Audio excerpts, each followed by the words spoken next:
जिसमें भगवान भगवत प्राप्ति के विषय में बताते हैं। దానిలో భగవంతుని ఎలా ప్రాప్తించాలని చెప్తున్నారు. तो उसमें ही आज हम थोड़ी आगे चर्चा करेंगे. అందులో మనం ఇంకా ముందు కొనసాగిస్తాం. उसमें अर्जुन ने प्रश्न किए थे कि अंतिम समय में हमारी चेतना कैसी होने से हमको भगवान प्राप्त हो सकते हैं. అందులో అర్జునుడు ప్రశ్నిస్తున్నాడు, మనం భగవద్ధామానికి వెళ్ళాలంటే ఎలాంటి చైతన్యంతో ఉండాలని. तो उसके जवाब में, उसके उत्तर में అందులో సమాధానంగా भगवान जो श्लोक बताते हैं उसमें से एक श्लोक हमने लास्ट संडे को लिया था. అందులో సమాధానం చెప్పిన దాంట్లో మనం ఒక శ్లోకం తీసుకున్నాం పోయిన ఆదివారం. श्लोक का अनुवाद 5వ శ్లోకం అనువాదం.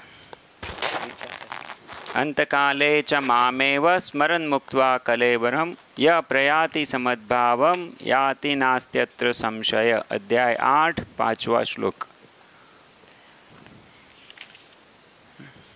पढ़ो.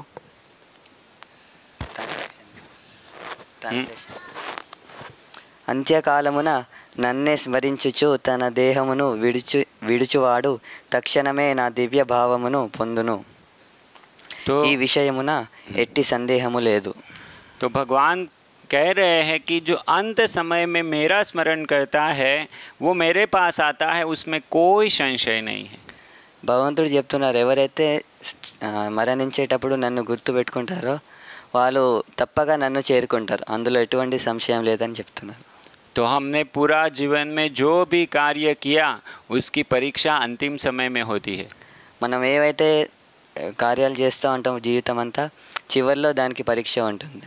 हमने लाखों करोड़ों रुपया कमाया या तो कोई बड़ा बिजनेस किया या हम बड़े नेता बने या हम कोई सामान्य शिक्षक रहे, डॉक्टर बने, लॉयर बने.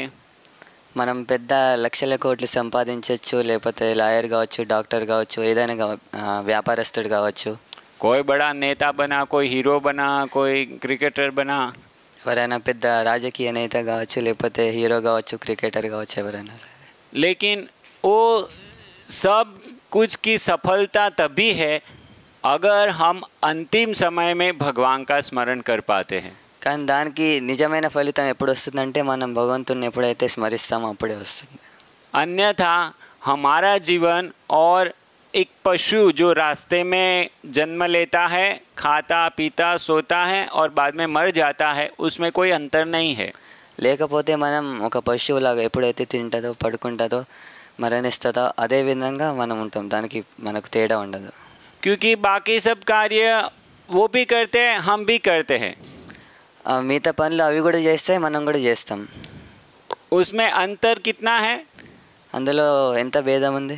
वो खाली घर के बाहर करते हैं, हम घर के अंदर करते हैं. మనం ఇంట్లో చేస్తాం, అది ఇంటి బయట చేస్తాయి. हम थोड़ा सोफिस्टिकेटेड अद्यतन आधुनिक रूप से करते हैं, वो ऐसे ही करते हैं. మనం కొంచెం క్లిష్టతరంగా ఆధునికంగా చేస్తాం, కాకపోతే అవి సరళంగా చేస్తాయి. और अभी के समय में देखें तो वो अंतर भी नहीं रहा. ఇప్పట్లో చూస్తే అది కూడా భేదం లేదు అందులో. अभी मनुष्य पशु जैसा हो गया है. ఇప్పుడు మనుషుడు పశువులాగా అయిపోయిండు. जैसे पशु को कोई लज्जा शर्म नहीं होती है और कुछ भी खाते पीते हैं और कपड़े नहीं पहनते हैं, तो ये सब कुछ अभी मनुष्यों में भी आ गया है. ఏ విధంగానైతే పశువు సిగ్గు శరం లేకుండా తిరుగుతుందో అదేవిధంగా మనుషుడు కూడా ఇష్టం వచ్చినట్టు బట్టలు లేకుండా అలా తిరుగుతూ ఉన్నారు. तो मनुष्य को भी कोई शर्म नहीं है, वो कैसे भी गंदे कार्य कर लेते हैं. ఇప్పుడు మనుషులకు కూడా సిగ్గు శరం అనేది పోయింది, ఇష్టం వచ్చినట్టు చేస్తున్నారు. और रास्ते में कैसे भी मिलते जुलते हैं. దారిలో ఎలా అయినా కలిసిమెలిసి ఉంటారు. वो खाना पीना कोई विचार नहीं, जो भी मिला और वो भी रास्ते में खड़े खड़े पशुओं की तरह खा लिया पी लिया. తర్వాత తినడం నిద్రపోవడం ఇష్టం వచ్చినట్టు ఇక్కడ రోడ్డు మీద ఎక్కడ పడితే అక్కడ నిలబడి తినడం అవి చేస్తూ ఉంటారు. और धीरे धीरे अभी कपड़े पहनना भी ऐसा ही हो रहा है, जैसे पशु कपड़े बिना कपड़े के घूमते हैं, कपड़े पहनना भी कम ही हो रहा है. ఇప్పుడు బట్టలు వేసుకోవడం కూడా తక్కువ అవుతుంది. ఎలా అయితే పశువులు బట్టలు వేసుకోకుండా ఉంటాయో అలానే వాళ్ళు కూడా బట్టలు వేసుకోకుండా ఉండడానికి ప్రయత్నిస్తున్నారు. तो धीरे धीरे मनुष्य पशु ही बन रहे हैं. దినదినము మనుషులు పశువులాగా మారిపోతున్నారు. तो ये जो पहले लगता था कि थोड़ा अंतर है, वो भी अंतर मिट रहा है। ముందు ఎట్లా అయితే అది భేదం ఉండేదో కానీ ఇప్పుడు అనిపించేదో అది ఇప్పుడు కూడా అది అంతరం భేదం లేదు. तो शास्त्र बताता है कि मनुष्य और पशु में ये अंतर है कि శాస్త్రం చెప్తుంది మనుషులకు జంతువులకు ఉన్న తేడా ఏంటంటే आहार निंद्रा भय मैथुनम च समानम एतत् पशुभिः नृणानां धर्मो हि तेषाम् अधिको विशेषो धर्मेण हीन पशुभिः समाना। तो आहार निंद्रा भय और मैथुन ये चार चीज़ मनुष्य और पशुओं में समान है। मात्र एक धर्म के विषय में जिज्ञासा करना कि मैं कौन हूँ, मैं मरना नहीं चाहता फिर भी मुझे मरना पड़ता है, मुझे दुख नहीं चाहिए, मैं बूढ़ा नहीं होना चाहता फिर भी मुझे बूढ़ा होना पड़ता है, मरना पड़ता है, दुख आते हैं, क्यों आता है? ఆహార నిద్ర భయం మైథునం ఇవన్నీ बोलने की जरूरत नहीं, आप बोलो। ఈ 4 జంతువులు కూడా చేస్తాయి. కాకపోతే మనుషులు నేను ఎందుకున్నాను, నేను ఎందుకు దుఃఖిస్తున్నాను అవన్నీ విచారించాలి. कौन हूँ, मुझे क्यों आता, ఎందుకు నాకు దుఃఖం వస్తుంది అవన్నీ ప్రశ్నించాలి. ओके तो इसीलिए ये बहुत ही ज़रूरी है कि हम ये शरीर कैसे छोड़ते हैं, उस समय में हमारी चेतना क्या होती है, बहुत ही ज़रूरी है. ఇది చాలా ముఖ్యం. ఎందుకంటే మనం ఎప్పుడైతే శరీరం విడిచిపెడతామో ఆ చైతన్యం అనేది చాలా ముఖ్యమైనది. तो आज के श्लोक में भगवान बता रहे हैं यम यम वापि स्मरन् भावम त्यजत्यन्ते कलेवरम तम तमेवैति कौन्तेय सदा तद्भाव भावित. तो अनुवाद पढ़ो. ఈరోజు భగవంతుడు ఈ శ్లోకంలో చెప్తున్నారు, ఓ కౌంతేయ, మానవుడు దేహమును త్యజించినప్పుడు ఏ భావమును స్మరించునో అదే భావమును అతడు నిశ్చయముగా పొందును. तो भगवान बता रहे ऐसा नहीं है कि हम सब कैसे भी मरे और सब एक ही जगह में जाएंगे. कोई लोग ऐसा मानते हैं कि आप बस मरो, बाद में सबकी गति एक ही होने वाली है. కానీ ఇలా కాదు, మనం ఇలా ఏ విధంగా ఉన్నా మనం ఒకటే గమ్యాన్ని చేరుకుంటామని కాదు. చాలామంది అలా తప్పుగా భావిస్తారు, కానీ అది కాదు. लेकिन यहाँ तात्पर्य में प्रभुपाद जी बहुत अच्छे से समझाते कि ऐसा नहीं है. तात्पर्य पढ़ो. కానీ ఇక్కడ తాత్పర్యంలో ప్రభుపాదుల వారు చాలా స్పష్టంగా తెలియజేస్తున్నారు. The process of changing. మిక్కిలి కష్టమైన మరణ సమయంలో మానవుడు తన భావనము మార్చుకొను విధానము ఇక్కడ వివరించబడెను. Full bro పడో. జీవితము చివరన శ్రీకృష్ణుని స్మరిస్తూ దేహమును విడుచు వ్యక్తి దేవాది దేవుని దివ్య భావమునే పొందును.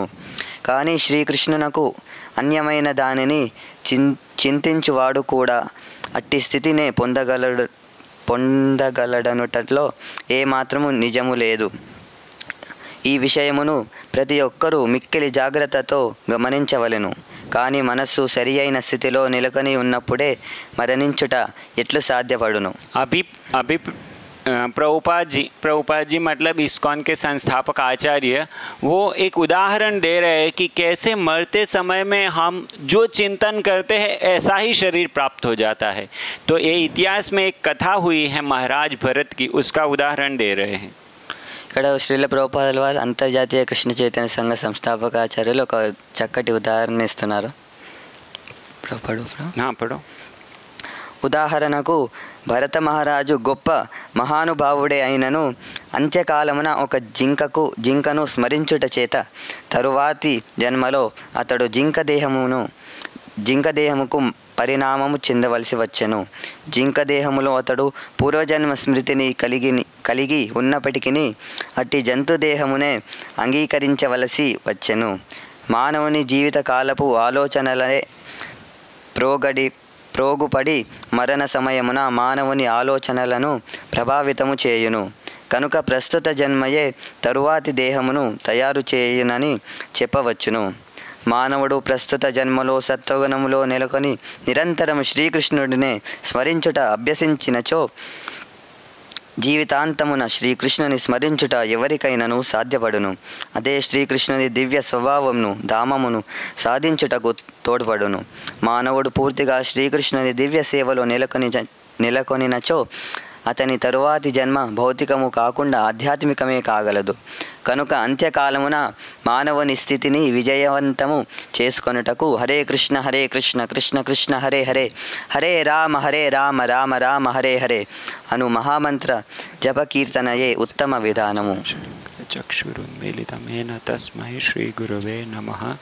वन्देऽहं श्रीगुरो श्रीयुतपदकमलं श्रीगुरुं वैष्णवांश्च श्रीरूपं सागरजातं सहगणरघुनाथान्वितं तं सजीवं साद्वैतं सावधूतं परिजनसहितं कृष्णचैतन्यदेवं श्रीराधाकृष्णपादान् सहगणललिता श्रीविशाखान्वितांश्च.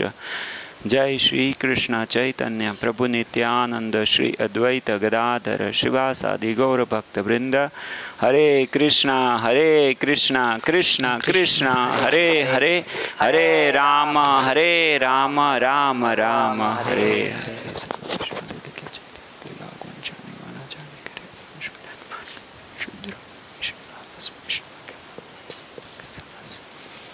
तो यहाँ पर श्रील प्रभुपाद बहुत अच्छे से समझा रहे हैं कि अंतिम समय में हमारी जो चेतना है उसको सही करने के लिए हरे कृष्ण महामंत्र सबसे उत्तम विधि है. శ్రీల ప్రభుపాదుల వారు మనకు చక్కగా వివరిస్తున్నారు. మన అంత్య సమయంలో మనం దేన్ని స్మరించాలంటే హరే కృష్ణ మహామంత్రాన్ని స్మరించాలని చెప్తున్నారు. అది చాలా ముఖ్యమైనది. जैसे हम पूरा दिन जो कार्य करते हैं या तो जिसके विषय में सोचते हैं, हमको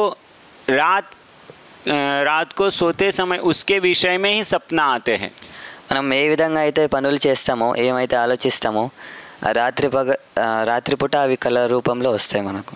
जैसे मैं दिन में सांप के विषय में बातें करता हूँ तो रात को मुझे सांप का सपना आता है. ఏ విధంగా అయితే మనము పగటి సమయంలో సర్పం గురించి మాట్లాడతామో అదేవిధంగా మనకు రాత్రి కూడా సర్పం గురించి కల వస్తుంది. मैं क्रिकेट या फुटबॉल के विषय में बातें करता हूँ तो रात को मुझे क्रिकेट या फुटबॉल सबका सपना आएगा. క్రికెట్ ఫుట్బాల్ దాని గురించి ఆలోచిస్తూ ఉంటే మనకు క్రికెట్ ఫుట్బాల్ యొక్క కళనే వస్తుంది. और मैं बातें करता हूँ कि मैं अमेरिका जाऊँगा या तो मैं अमेरिका गया था, या इस विषय में मैं सोचता हूँ कि मैं कनाडा गया और उधर ये पढ़ाई किया, इतना रुपया कमाया, तो रात को ऐसा सपना आता है कि मैं कनाडा पहुँच गया.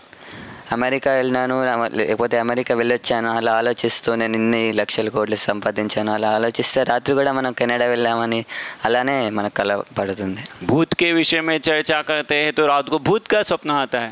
దయ్యం గురించి మాట్లాడితే మనకు దయ్యపు కళలు వస్తాయి. तो हम जो दिन में जो कार्य करते हैं रात को वो ही याद आता है.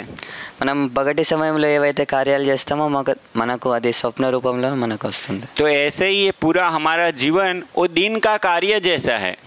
మన ఈ జీవనం ఒక స్వప్నం లాగానే ఉంది. और मृत्यु वो सोने जैसा है. సారీ ఇది మనం ఈ జీవనము మనం పగటి చేసే సమయం లాంటిది, మనం మృత్యు అనేది అది స్వప్నం లాంటిది. तो ये पूरा जीवन में हम जो भी कार्य करते हैं अंतिम समय में हमको वो ही याद आता है. మన ఈ జీవనంలో ఏమైతే చేస్తామో మనం అంతిమంలో మనకు అవే గుర్తుకొస్తాయి. हमने पूरा जीवन सब नशा करना, मद्यपान, मांसाहार करना, व्यभिचार करना, जुआ खेलना, ये सब कार्य किए हैं तो मृत्यु समय में वो ही सब हमारे सामने आता है. మనం ఇప్పుడు మాంసాహారం, జూదము, వ్యభిచారం, తర్వాత మత్తుపానీయాల గురించి మనం చేసినట్లయితే మన జీవితాంతంలో మనకు అవే గుర్తుకొస్తాయి. और उस समय में हमारे हाथ में शोक करने के अलावा कुछ नहीं होता है. ఇప్పుడు మన చేతిలో మనం శోకించడం తప్ప మనకు ఏది ఉండదు. क्योंकि समय समाप्त हो गया. ఎందుకంటే సమయం సమాప్తం అయిపోయింది. हमको परमात्मा ने जीवन में पहले बहुत याद दिलाया, ये मत करो, ये गलत है. మనకు పరమాత్మ మన జీవనంలో చాలా గుర్తు చేశారు, ఇది మంచిది కాదు చేయకు అని. लेकिन हमारी इंद्रियां इतना प्रबल थी, इतना हमको वेग दे रही थी कि हम अपने आप को रोक नहीं पा रहे थे. కానీ మన ఇంద్రియాలు ఎంత ప్రబలంగా ఉన్నాయంటే మనకు ఎంత బలాత్కారం చేస్తున్నాయంటే మనం ఆపలేకున్నాం దాన్ని. और इसलिए अंतिम समय में हमको दुखी होना पड़ता है. అందుకే మన అంతిమ సమయంలో మనం దుఃఖించాల్సి వస్తుంది. तो भगवान की कृपा से हमको अच्छे गुरु मिले हैं जो हमको समझा रहे हैं कि ये मनुष्य जीवन पशुओं की तरह आहार, निंद्रा, भय, मैथुन में गुजारने के लिए नहीं है. కానీ భగవంతుడి కృప వల్ల మనకు ఆధ్యాత్మిక గురువు లభించారు కనుక ఆయన చెప్పినట్టు మనం ఆహార, నిద్ర, భయమైతునం ఇచ్చేందుకు ఈ మానవ జన్మ కాదు. ये मनुष्य जीवन ये समझने के लिए है कि मनुष्य और पशुओं में अंतर है। ఈ మనుష్య జన్మ ఎందుకు ఇవ్వబడిందంటే మనకు మానవుడి తర్వాత జంతువు మధ్యలో భేదం ఏంటని తెలుసుకోవాలి. मैं ये समझ सकता हूँ कि मैं ये शरीर नहीं हूँ, मैं आत्मा हूँ. మనం అర్థం చేసుకోగలము మనం శరీరం కాదు మనం ఆత్మ స్వరూపులమని. और आत्मा का कभी नाश नहीं होता, आत्मा की कभी मृत्यु नहीं होती. ఆత్మ ఎప్పుడు నాశనం చెందదు, ఆత్మకు ఎప్పుడు మృత్యు కూడా ఉండదు. आत्मा को उसके गत कर्मों के कारण ये शरीर दिया गया है कि तुम ये शरीर लो. ఆత్మ గత కర్మలో చేసిన ఫలితం వల్ల ఈ శరీరం తీసుకోవాలని నిర్ణయించబడుతుంది. और जैसे कर्म किए हैं ऐसा इस शरीर में हमको भुगतना पड़ता है. మనం ఎలాగైతే जैसा हमने किया है आगे ऐसा फल हमको अभी भुगत. మనం పూర్వజన్మలో ఎలాగైతే చేశామో అలాగే మనం అనుభవించాల్సి వస్తుంది. और अभी ये शरीर का हम जैसे उपयोग करेंगे अगले जन्मों में हमको ऐसा भुगतना पड़ेगा. మనం ఈ జన్మలో దీన్ని ఎలా ఉపయోగిస్తామో నెక్స్ట్ పునర్జన్మలో మనకు అలా ఆ విధంగా అనుభవించాల్సి వస్తుంది. तो हम ये शरीर नहीं है, हम आत्मा है. మనం ఈ శరీరం కాదు మనం ఆత్మ స్వరూపులం. और आत्मा की कभी मृत्यु नहीं होती, मृत्यु के बाद भी वो दूसरा शरीर ग्रहण करता है, उसके बाद भी तीसरा शरीर ग्रहण करता है. तो हम जिस प्रकार के कार्य करते हैं हम उस प्रकार की योनियाँ प्राप्त करते जाते हैं.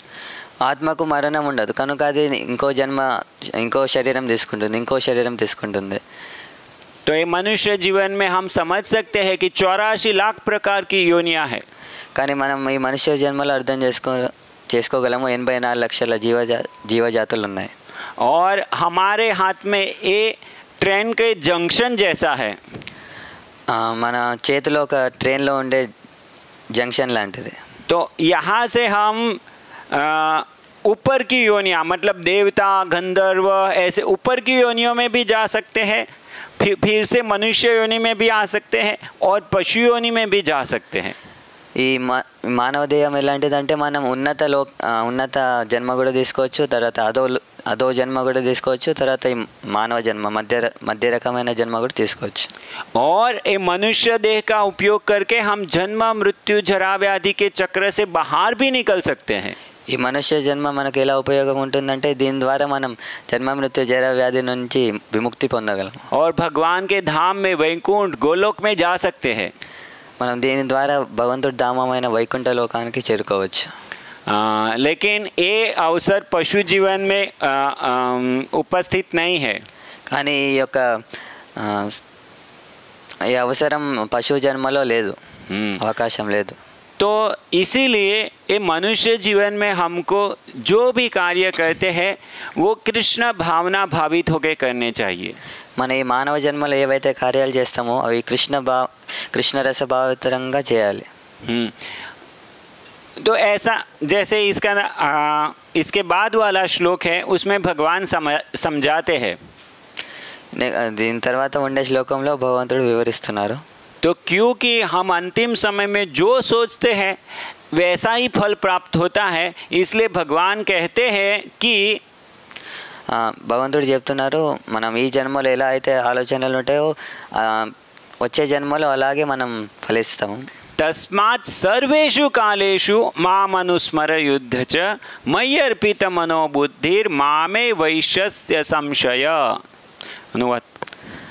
అందుచే ఓ అర్జున నిరంతరము నీవు నన్నే స్మరించుచు అదే సమయమున నీ కర్తవ్యమైన యుద్ధమును నిర్వర్తించుము. నీ కర్మలను నాకు అర్పించట ద్వారా మరియు నీ మనోబుద్ధులను నా యందు స్థిరముగా నిలుపుట ద్వారా నిస్సంశయముగా నీవు నన్ను పొందగలవు. Therefore भगवान कह रहे हैं therefore. అందుకే భగవంతుడు చెప్తున్నారు అందుచేత. इसका मतलब है आगे जो बताया उसके लिए, आगे के जो श्लोक में बताया उसके लिए. పూర్వ శ్లోకంలో చెప్పినట్టు నువ్వు దాని కోసం చేస్తున్నావు కాబట్టి మనం పొందుతాం. तो पूर्वे भगवान ने बताया कि हम मृत्यु समय में जो जो चिंतन करते वैसा वैसा शरीर प्राप्त होता है.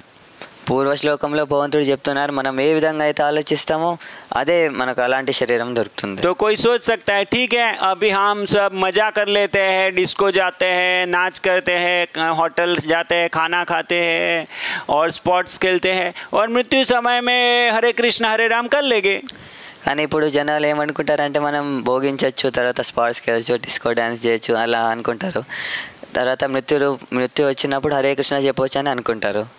तो क्या आपत्ति है, क्या मुश्किल है इसमें? కానీ దీంట్లో ఏది చాలా కష్టం? आप में से कोई कह सकता है कि कोई ऐसा बोले कि मैं मृत्यु के समय में भगवान को नाम बोल दूंगा, राम हरे कृष्णा हरे राम ऐसे बोल दूंगा, तो अभी मुझे जो करना है करूं, मृत्यु समय में भगवान का नाम ले लिया तो नहीं चलेगा? మీరు ఎవరైనా చెప్పగలగా నేను ఇప్పుడు ఇష్టం వచ్చినట్టు భోగిస్తాను, తర్వాత మృత్యు సమయంలో నేను హరే కృష్ణ మంత్రం చెప్తాను, అలా ఎవరైనా కుదురుతుందని చెప్పగలుగుతారా? कोई समस्या है इसमें? దీంట్లో ఏమైనా సమస్య ఉందా? एक समस्या है, ఒక సమస్య ఉంది. एक्चुअली बहुत समस्या है, लेकिन मैं एक समस्या के बताता हूँ कि हमारा मृत्यु कब आएगा हमको पता नहीं है. చాలా సమస్యలు ఉన్నాయి కానీ మనం ఒక సమస్య చర్చిస్తాం, మనకు మృత్యు ఎప్పుడు వస్తుందో మనకు తెలియదు. कोई गारंटी दे सकता है कि मैं 100 साल जीऊँगा? ఎవరైనా గ్యారంటీ ఇవ్వగలరా నేను 100 సంవత్సరాలు బతకగలని? क्या कोई गारंटी दे सकता है कि मैं और 40 साल जीऊँगा? ఎవరైనా గ్యారంటీ ఇవ్వగలరా నేను ఇంకా 40 సంవత్సరాలు బ్రతుకుతానని? 40 साल क्या कोई गारंटी दे सकता है मैं 5 साल और जीऊँगा?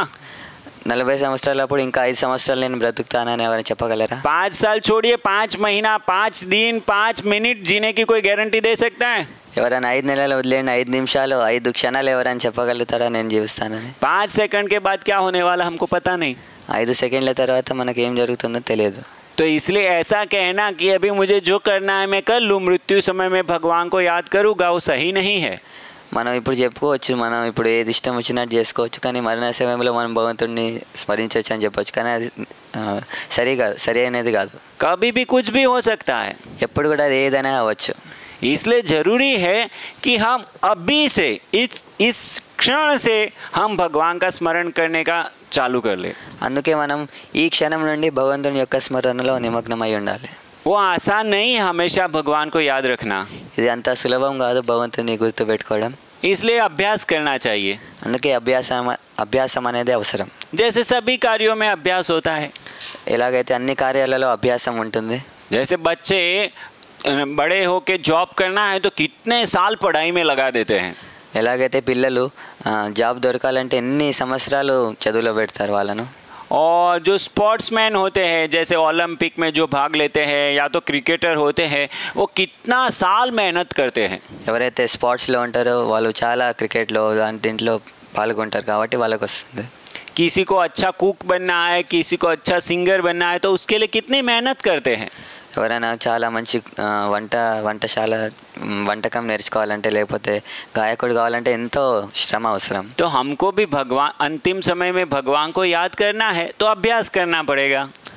మనం భగవంతుని గుర్తుపెట్టుకోవాలంటే మరణ సమయంలో మనం ఎంతో అభ్యాసం చేయాల్సి ఉంటుంది. और वो अभ्यास क्या है? ఆ అభ్యాసం ఏంటిది? तो यहाँ पर प्रभुपाद जी जैसे इस श्लोक में बताते हैं, इस श्लोक के तात्पर्य में बहुत अच्छे से समझाए कि ऐसा नहीं कि आपका कार्य बंद कर देना है, आप जो भी कार्य कर रहे हैं वो कार्य रोकने की ज़रूरत नहीं. కానీ ఇక్కడ భగవంతుడు చాలా చక్కగా చెప్తున్నారు, మీరు కార్యాన్ని నిలిపివేయాల్సిన అవసరం లేదు. तात्पर्य तस्मात् सर्वेषु कालेषु. అందుచే ఓ అర్జున, నిరంతరము నీవు నన్నే స్మరించుచు అదే సమయమున నీ కర్తవ్యమైన యుద్ధమును నిర్వర్తించుము. నీ కర్మలను నాకు అర్పించుట ద్వారా మరియు నీ మనోబుద్ధులను నా యందు స్థిరముగా నిలుపుట ద్వారా నిస్సంశయముగా నీవు నన్ను పొందగలవు. One can continue them. శ్రీకృష్ణుడు అర్జునునకు చేసిన ఈ ఉపదేశము కామ్యకర్మలలో మునిగి ఉండేది మానవులందరికీ ఎంతో ముఖ్యము. మానవుని తన విద్యుక్త ధర్మములను లేదా కర్మలను త్యజించమని భగవంతుడు ఇక్కడ చెప్పుటలేదు, అనగా వాటిని కొనసాగిస్తూనే హరే కృష్ణ మహామంత్ర జపకీర్తనలతో శ్రీకృష్ణుని స్మరించవలెను. तो हरे कृष्ण करने से हमारा काम करते करते हम भगवान का स्मरण कर सकते हैं. మనం హరే కృష్ణ మహామంత్రాన్ని జపిస్తూ మనం భగవంతుని కార్యాన్ని చేయవచ్చు. जैसे मैं यहाँ से श्रीकाकुलम जा रहा हूँ, या तो मेरे कार्य के लिए श्रीमुखलिंगम जा रहा हूँ, या कहीं पर भी मैं जा रहा हूँ, बाइक लेके जा रहा हूँ, बस में बैठ के जा रहा हूँ, और साथ में मैं हरे कृष्णा कृष्णा कृष्णा हरे हरे हरे राम राम राम हरे हरे अगर ये जपूंगा तो कुछ नुकसान है? మనం ఎప్పుడైతే శ్రీకాకుళం లేకపోతే శ్రీముఖలింగం వెళ్తానో బైక్ మీద మనం హరే కృష్ణ మహామంత్రాన్ని జపిస్తూనే ఉండదు, దానివల్ల ఏమైనా మనకు నష్టం ఉందా? कुछ नुकसान नहीं होने वाला. ఏం నష్టం లేదు మనకు. लेकिन इससे मेरा अभ्यास होगा. కానీ దీని ద్వారా మనకు అభ్యాసం కలుగుతుంది. इस अभ्यास से क्या होगा कि मैं अभी तो जब मुझे समय मिला तभी मैं हरे कृष्ण कीर्तन करता हूँ. కానీ ఈ అభ్యాసం ద్వారా ఏమవుతుందంటే మనం ఎప్పుడైతే హరే కృష్ణ మంత్రం చేస్తామో అప్పుడే మనం చేస్తాము. और बाद में क्या होगा, मैं ऑफिस में जाके कंप्यूटर पर काम कर रहा हूँ तो भी मेरे दिमाग में हरे कृष्णा कृष्णा कृष्णा हरे हरे हरे राम राम राम हरे हरे चलता रहेगा. కానీ మనం ఇప్పుడు ఒకవేళ ఆఫీస్ వర్క్లో ఉన్నా మనకు హరే కృష్ణ మంత్రం మన మనసులో జరుగుతూనే ఉంటుంది. मैं कोई भी जगह में, कोई फैक्ट्री में काम कर रहा हूँ, टीचर हूँ, कहीं पर भी हूँ, वो मेरी चेतना में हमेशा हरे कृष्ण रहेगा. మనం ఎక్కడున్నా సరే, ఫ్యాక్టరీలో టీచర్ ఉన్నా సరే, మన మనసులో ఎప్పుడు హరే కృష్ణ స్మరణ జరుగుతూనే ఉంటుంది. जैसे माताएं हैं घर में कुछ गृह कार्य कर रही है, ఎలాగైతే మాతలు ఉన్నారో వాళ్ళు గృహంలో వారి కార్యాలయాలు చేస్తూ ఉంటారు. जैसे हम घर सफाई करते हैं तो घर सफाई करते करते साधारणतया क्या होता है सिनारियो, लोग घर में फिल्मी सॉन्ग चलाते हैं. ఏ విధంగా అయితే మనం గృహాన్ని శుభ్రపరుస్తామో చాలామంది సినిమా పాటలు పెట్టుకుంటూ ఉంటారు. उसकी जगह में हरे कृष्णा गाऊं तो कितना सुंदर है. కానీ దాని బదులు మనం హరే కృష్ణ పాడితే ఎంత అద్భుతంగా ఉంటుంది. कितना खुशी होता है ना भगवान का नाम गाने से. భగవంతుడి యొక్క నామం పాడటం వలన మనకు ఎంత ఆనందం వస్తుంది. लेकिन हमको मार्गदर्शन किसी ने नहीं दिया, इसलिए हमको कुछ ना कुछ गाना है, तो फिर हम क्या गाते हैं. మనకు ఎవరు మార్గదర్శకత ఇవ్వలేదు, అందుకనే మనం ఏం పాడతాం. मुझे पता नहीं यहाँ रजनीकांत कितना फेमस है, लेकिन तमिलनाडु वाले लोग तो उसके पीछे पागल हैं. ఇక్కడ మనకు తెలియదు ఎంతమంది రజనీకాంత్ వెంట చాలా ఆసక్తులు ఉన్నారు, కానీ తమిళనాడు వాళ్ళు చాలామంది రజనీకాంత్ గురించి పాడుతూ ఉంటారు. तो रजनीकांत जो बोलता है वो सब गाते हैं. రజనీకాంత్ ఏదైతే చెప్తాడో వాళ్ళందరూ పాడుతూ ఉంటారు. पता नहीं आप भी किसी को ऐसे चाहते होगे, కానీ మాకు తెలీదు మీరు ఏమైనా పాడతారో లేదో. तो हमको वो नहीं करना चाहिए. కానీ మనం అది చెప్పాల్సిన అవసరం లేదు. हमको भगवान के महान भक्त जो बताते हैं वो गाना चाहिए. మన భగవంతుడి యొక్క గొప్ప భక్తులు మనకి ఏం చెప్తారో అది మనం గేయం చేయాలి. तो ब्रह्मा जी नारद मुनि को ये जो हरे कृष्ण महामंत्र है वो ब्रह्मा जी ने नारद मुनि को बताया है. ఈ హరే కృష్ణ మహామంత్రం ఏదైతే ఉందో అది బ్రహ్మదేవుడు నారదుడికి చెప్తున్నారు. ये कली संतरण उपनिषद में ये कथा आती है. ఈ కలి సంతరణ ఉపనిషత్తులో ఈ కథ వస్తుంది. नारद मुनि ने पूछा था कि ये कलयुग में इतने सारे दोष है तो उसमें उपाय क्या होगा, कैसे करेंगे, सब लोगों का उद्धार कैसे होगा. నారద ముని అడుగుతారు, ఈ కలియుగం చాలా దోషరహితం అన్నది, కనుక వీళ్ళ ఉద్ధారణ ఎలా జరుగుతుంది. तो ब्रह्मा जी ने बताया कि हरे कृष्णा कृष्णा कृष्णा हरे हरे हरे राम राम राम हरे हरे इति षोडशकम नाम कली कल्मष नाशनम नातः परतर उपाय सर्व वेदेषु दृश्यते. तो ये हरे कृष्णा महामंत्र जो 16 शब्दों से बना हुआ है वो कलयुग का कल्मष को नाश करने वाला है, उसके सिवाय कोई उपाय नहीं है. అప్పుడు బ్రహ్మదేవుడు నారదుడికి సమాధానం చెప్తున్నారు. ఈ హరే కృష్ణ మహామంత్రంని జపించడం ద్వారా అన్ని దోషాలు అన్నీ పోతాయి, కనుక దీనికంటే ఉత్తమమైన మార్గం లేదని చెప్తున్నారు. और कोई मुश्किल ही नहीं, कोई पढ़ा लिखा नहीं है तो भी ये बोल सकता है. ఎవరైతే చదువుకున్న వాళ్ళు ఉన్నారో వాళ్ళు కూడా ఈ మంత్రాన్ని చెప్పొచ్చు. कितना आसान है, सिंपल है, कोई बच्चा भी गा सकता है. చాలా సులభం, ఈ ఎవరైనా పిల్లవాడు కూడా దీన్ని జపించగలడు. और कोई नियम नहीं है, దీనికి ఎటువంటి నియమాలు లేవు. ऐसा नहीं है कि मैं नहाने के बाद अच्छा कपड़ा पहनने के बाद भगवान के सामने बैठ के ही इसको जप कर सकता हूँ, ऐसा नियम नहीं है. ఎలాంటి నియమం లేదు. మనం స్నానం చేసుకొని చక్కటి దుస్తులు ధరించి భగవంతుడు ఎదుట మనం జపించాలని. इसमें बताया है कि इसमें कोई नियम नहीं, आप रास्ते में चलते चलते कर सकते हैं, सुबह उठे तभी भी कर सकते हैं, रात को बिस्तर में सोए हैं तभी कर सकते हैं, शौच क्रिया जा रहे उधर भी कर सकते हैं. మనం ఎక్కడైనా దీన్ని జపించవచ్చు. మనం లేచినప్పుడు, లేకపోతే పడుకునేటప్పుడు, లేకపోతే మనం బాత్రూమ్ వెళ్ళేటప్పుడు ఎప్పుడైనా దీన్ని చెప్పచ్చు. तो भगवान का नाम लेने में कोई नियम नहीं है. భగవంతుడి నామం ट्रांसलेट करो ना, क्या बोल रहे हैं. हाँ చెప్పండి.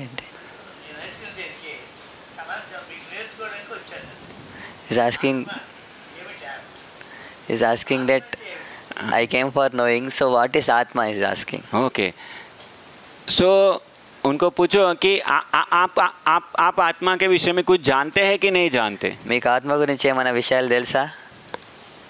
మీకు తెలుసా? మీకు ఆత్మ గురించి ఏమైనా తెలుసా? ఆత్మ గురించి. ఆత్మ మనస్సు, ఆత్మకి మనస్సుకి ఏంటి వ్యత్యాసం? Is asking between mind and. Prabhu ji okay no problem. Prabhu ji let him speak. Class అయిన తర్వాత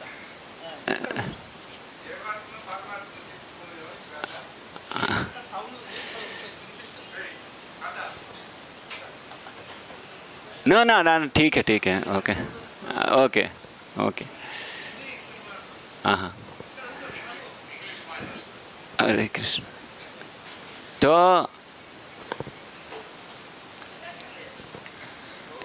ये भगवान का नाम हम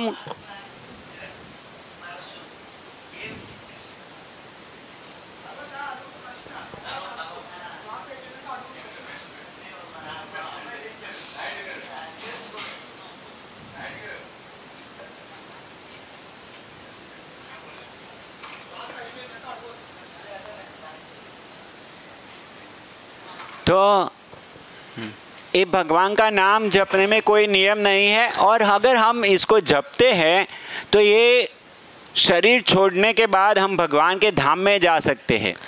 ఈ నామాన్ని జపించడంలో ఎటువంటి నియమాలు లేవు, కానీ మనం ఈ నామాన్ని జపించినట్లయితే మనం ఈ శరీరంని విడిచిన తర్వాత భగవద్ధామానికి వెళ్ళొచ్చు.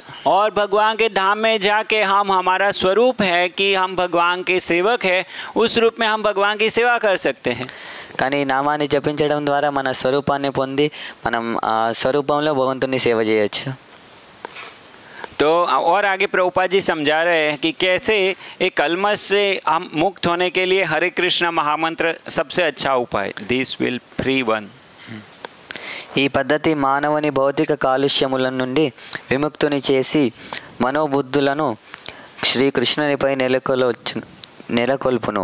దివ్యమైన శ్రీకృష్ణుని నామములను కీర్తించుట ద్వారా మానవుడు నిస్సందేహముగా దివ్యలోకమైన కృష్ణధామమును చేరుకొనగలడు. तो निसंदेह, इसमें कोई संदेह नहीं है. ఇందులో ఎటువంటి సందేహము లేదు. और हम इतिहास देखते हैं जैसे सुखदेव गोस्वामी और परीक्षित महाराज के बीच में चर्चा होती है. మన ఇతిహాసంలో చూడొచ్చు ఏ విధంగా అయితే సుఖదేవ్ గోస్వామి మరియు పరీక్షిత్ మహారాజ్లో చర్చ జరుగుతుంది. तो हमको तो हमारा अंतिम समय कब है वो पता नहीं है, మనకు మన అంతిమ సమయం ఎప్పుడో మనకు తెలియదు. लेकिन परीक्षित महाराज को पता था. కానీ పరీక్షిత్ మహారాజ్కి తెలుసుకున్నారు ఆయన. क्योंकि उनको श्राप मिला था कि 7 दिन बाद तक्षक सांप काटने से आपकी मृत्यु होगी. కానీ ఆయనకు శాపం ఉండేది. ఏ విధంగా అయితే ఒక సర్పము 7 రోజుల్లో ఆయనని కాటు వేస్తుందని. तो वो सुखदेव गोस्वामी से पूछते हैं कि मेरे लिए कर्तव्य क्या है, अभी मुझे क्या करना चाहिए. ఆయన సుఖదేవ్ గోస్వామి దగ్గర విచారిస్తారు, నా తక్షణ కర్తవ్యం ఏమిటి ఇప్పుడు. और उन्होंने बताया कि भगवान के नाम गुण रूप लीला कथा को सुनना और सुनाना और उसका ध्यान करना, उससे अच्छा कोई उपाय नहीं है. అప్పుడు సమాధానం ఏం చెప్తారంటే భగవంతుడి యొక్క నామ రూప గుణ లీలలను వినడం లేకపోతే వినిపించడం దీనికంటే ఉత్తమమైన మార్గం లేదని చెప్తారు. तो ये कार्य करने से हम भगवान के धाम में जा सकते हैं और भगवान की लीला में भाग ले सकते हैं. एक करने से हम भगवान के धाम में जा सकते हैं और भगवान की लीलाओं में भाग ले सकते हैं. ఈ కార్యాన్ని నిర్వహించడం ద్వారా మనం భగవంతుడి ధామానికి వెళ్ళొచ్చు, భగవంతుడిని స్మరించవచ్చు. ऐसा नहीं है कि हम ध्यान करें और फिर मुक्ति प्राप्त करें और फिर मोक्ष हो और आत्मा परमात्मा में लीन हो जाए, वो सत्य नहीं है.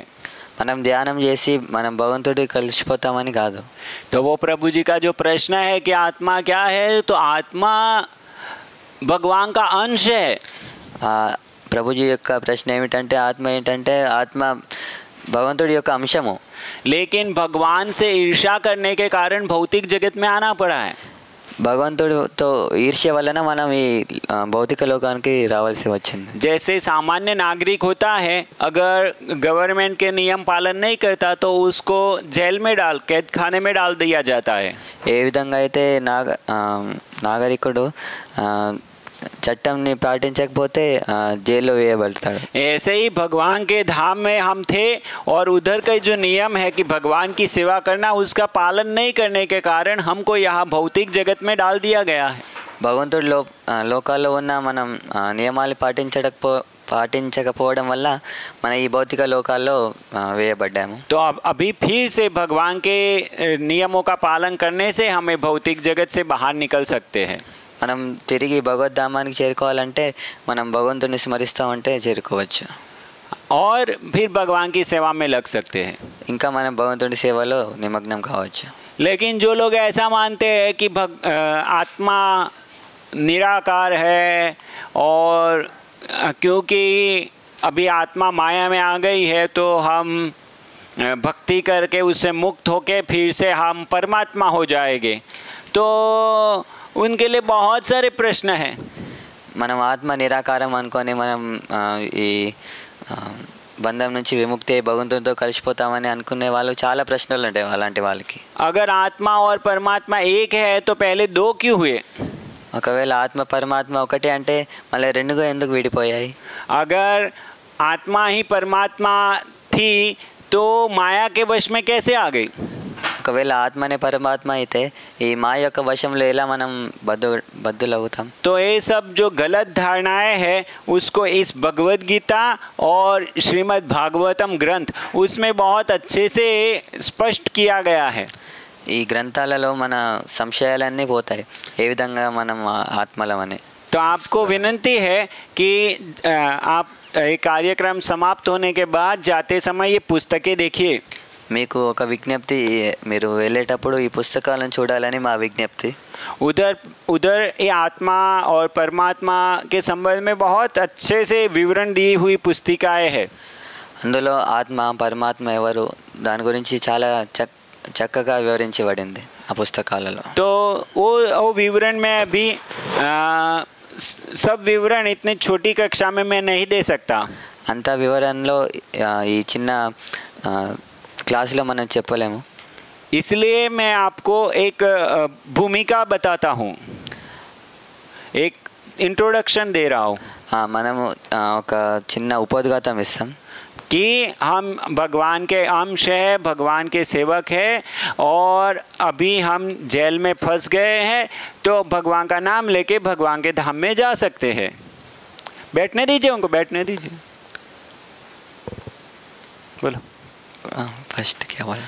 तो हम भगवान के अंश हैं और भगवान की सेवा करके भगवान के धाम में जा सकते हैं. మనం భగవంతుడి యొక్క అంశలం, భగవంతుడి యొక్క సేవలం. కాకపోతే మనం ఈ మాయలో బద్ధుడవటం వల్ల మనం భగవంతుని స్మరించడం ద్వారా మనం భగవంతునికి తిరిగి చేరగలం.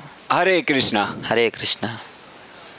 बैठने दीजिए, अभी आरती होगी, आप लोग दर्शन कीजिए और किसी को कुछ प्रश्न पूछना है तो प्रश्न पूछ सकते हैं. ఎవరికైనా ఏమైనా ప్రశ్నలు ఉంటే ప్రశ్నలు అడగవచ్చు.